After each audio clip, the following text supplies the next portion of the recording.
Arestado ang dalawa sa 4 na ng hold-up sa isang convenience store sa San Mateo, Rizal. Ang lokasyon ng mga suspect na tukoy dahil sa kinuhang cellphone sa isa sa mga biktima. Balitang hatid ni John Consulta, exclusive. Kita sa CCTV ang pagpasok ng 3 naka-helmet sa isang convenience store sa San Mateo, Rizal at agad pagdeklara ng hold-up. Ang isang babaeng customer napaupo sa sahig. Kinaladkad siya papasok ng stockroom ng isa sa mga suspect. Habang ang isa sa mga suspect pumunta sa likod ng cash register at kinuha ang pera sa mga cabinet at susi ng vault.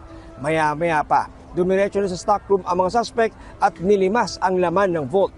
Habang ang customer, puwersa ang kinuha ang kanyang relos, singsing at cellphone. Bago tumakas, pinagsisipapa ng isang suspect ang customer papunta sa isang sulok ng kwarto at may iba pang ninakaw sa establishmento. Kinuha ang mga nasa mall, nakuha din sila ng sigarilyo bago tumakas. Ito yung mga notorious na mga nagnanakaw. Marami na silang biniktima mula Taguig, lumabas na sa Taguig, pumunta dito sa Calabarzon at saka sa NCR na ang kanilang area. Kinalaunan, naaresto ang dalawa sa 4 na suspect sa Taguig.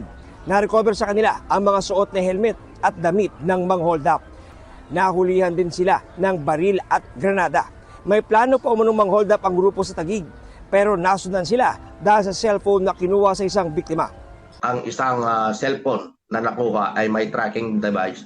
Doon yun ang lead namin para matunton yung mga suspect. Binato ngayon itong talk natin sa Taguig City Police Station yung information, pati picture. Tuloy-tuloy ang follow-up operation ng pulisya para mahuli ang 2 pang suspect sa panloloob. John Consulta, nagbabalita para sa GMA News.